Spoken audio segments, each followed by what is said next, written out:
20 gündür bu su axıb gedir. Heç kim baxmır, heç bir kim. Nə Azər su, nə 102-yə belə zəng eləmişəm. Heç kim baxmır. Yəni 20 gün olar da, yəni 20 gündə bu sürətlə axan su gün ərzində gör neçə ton su eləyir. Ən azından neçə tonsa su eləyir də, ən azından bu sürətlə axan su.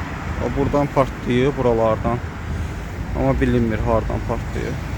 Heç kim baxmır.